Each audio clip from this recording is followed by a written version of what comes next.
C'est un procédé qui va sans doute vous rappeler une grande période de l'histoire. Après de longues négociations, plutôt secrètes, un échange de prisonniers a eu lieu entre la Russie et les États-Unis. Un ancien marine américain et un pilote reconnu russe. Après donc cet échange, les deux hommes sont entrés chacun dans leur pays. Cela montre qu'il y a toujours, en tous les cas, un canal de discussion malgré cette guerre et ce conflit en Ukraine. Baptiste Mouget.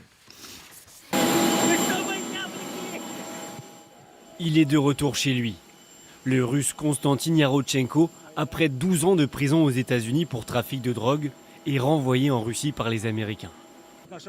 Je ne croyais plus à ma libération, jusqu'au dernier moment où je suis monté dans l'avion. Je ne croyais pas que cela arriverait à cause de la manière dont ils m'ont traité. Regardez, j'ai encore des cicatrices des menottes.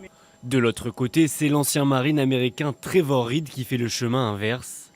Condamné à 9 ans de prison à Moscou en 2020 pour avoir prétendument agressé des policiers, il va lui aussi retrouver sa famille.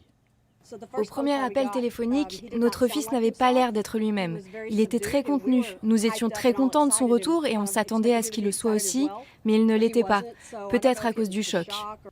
L'échange de prisonniers a eu lieu sur un aéroport en Turquie, un procédé qui rappelle le temps de la guerre froide. Oui, ça nous rappelle l'histoire de Sergueï Skripal, qui est le dernier prisonnier qui a été échangé. C'était un agent doux pour la Grande-Bretagne et les Russes l'avaient échangé et ils l'ont assassiné en 2018, 8 ans plus tard.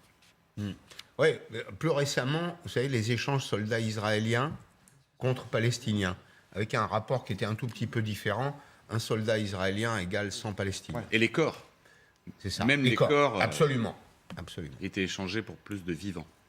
6h39 dans l'actualité également, l'affaire du Pont-Neuf. Le policier a été mis en examen pour homicide volontaire. Dimanche, on le rappelle, au cours d'un contrôle, il a ouvert le feu à plusieurs reprises sur un véhicule soupçonné d'avoir forcé un contrôle. 2 de ses passagers sont décédés. Homicide volontaire qui concerne le conducteur. La légitime défense n'est pas retenue à ce stade. Voilà pour l'information. Membre d'un groupe de nuit, il était le seul ce soir-là à avoir un fusil d'assaut en main. Il évite cependant la prison. On vous parlait il y a quelques semaines de cet incroyable incident lors de l'atterrissage du vol New York-Paris. Eh bien, l'enquête avance et on apprend aujourd'hui que les pilotes seraient en cause. L'analyse des boîtes noires et des conversations dans le cockpit semble écarter tout problème technique. Voici ce nouveau rebondissement.